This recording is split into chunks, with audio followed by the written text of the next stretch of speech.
U.S. History Standard 2. Trace the ways that the economy and society of British North America developed. Questions on the EOCT for this standard will measure your knowledge and understanding of ways that the economy and society of the British colonies developed. All the colonies developed economies that allowed settlers to survive and even prosper, yet each colony differed in its religious, cultural, and political customs. The founders of the British colonies were greatly influenced by an economic theory known as mercantilism. This theory held that the earth had a limited supply of wealth in the form of natural resources, especially gold and silver. So the best way to become a stronger nation was to acquire the most wealth. Because the world's wealth was thought to be limited, the more one country had, the less any other country could have. Consequently, as a nation became stronger and wealthier, its enemies became poorer and weaker. Mercantilism inspired the British government to view its American colonies as a source of wealth that would make Britain wealthier and stronger. The more land the British could colonize in America, the less land in the New World there would be available to France and other European countries. The more American goods the British could sell to other countries, the less money those countries would have for themselves. Great Britain would get greater, and its European rivals would get weaker. Mercantilism also inspired Parliament to control transatlantic trade with its American colonies. All goods shipped to or from British North America had to travel in British ships, and any goods exported to Europe had to land first in Britain to pay British taxes. Some goods could be exported to Britain only. These restrictions were designed to keep the colonies from competing against Britain. Some Americans responded by becoming smugglers. As tobacco and other cash crops farmers prospered, they greatly expanded the size of their farms. There were never enough workers available to plant, grow, and harvest the crops, so farmers turned to African slaves to do this work. Many white colonists believed every black person was a savage who needed to be taken care of by white people. When the Virginia Company founded Jamestown in 1607, there were no African slaves in the British colonies.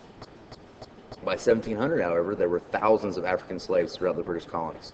The vast majority of these slaves were located in the southern colonies, where they supplied the labor required to support the region's agriculturally based economy.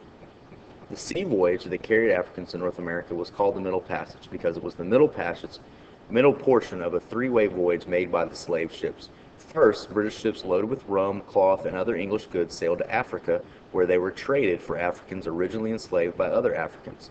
Then, in the Middle Passage, the slaves would be transported to the New World. The crew would buy tobacco and other American goods from the profits they made by selling the slaves in the colonies, and ship the tobacco and goods back to Britain. This process was repeated for decades. It was said that the people in the colonial port cities could smell the slave ships arriving before they could see them. The slaves were packed like bundles of firewood. About 2 of every 10 slaves died during the passage. In America, slaves attempted to make the best of their lives while living under the worst circumstances. Slave communities were rich with music, dance, basket weaving, and pottery making. Enslaved Africans brought with them the arts, crafts, and skills of their various tribes. Indeed, there could be 100 slaves working on one farm, and each slave might come from a different tribe in a different part of Africa. Benjamin Franklin, along with George Washington, is best known as one of America's founding fathers. Franklin was born into a poor Boston family in 1706. At age 12, he became an apprentice to one of his brothers, who was a printer. At age 17, Franklin ran away to Philadelphia to start a life of his own, choosing an independent life from his family. A few months later, he sailed to London to gain more experience in the printing business. He returned to Philadelphia in 1726 as an experienced printer, writer, and businessman. These are just some of the examples of how, throughout his life, Franklin sought ways to improve himself, what we call individualism, and to rise in society, what we call social mobility. Over his 84-year life, Franklin succeeded in making himself one of the world's leading authors, philosophers, scientists, inventors, and politicians. Christian worship changed in the 1730s and 1740s in the northeastern colonies. Ministers said that people would feel God's love only if they admitted their sins. The people were told that each believer should seek his or her own personal and emotional relationship with God, and that doing this was more important than the Puritan idea of congregations needing to gather together to hear intellectual sermons. Ministers preaching such sermons attracted enormous audiences and often traveled from colony to colony to preach to anyone who wanted to listen, regardless of what church he or she might belong to. Christianity grew, although established churches lost members to the new way of Christian worship. Some preachers said American society had become as corrupt as the English society the colonists' ancestors had escaped. As a result, some people started saying that America needed to cut its ties with Britain. to keep its religion pure.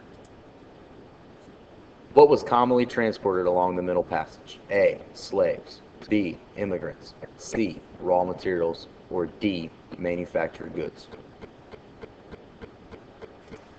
The answer is A. Slaves. Slaves were transported along the Middle Passage.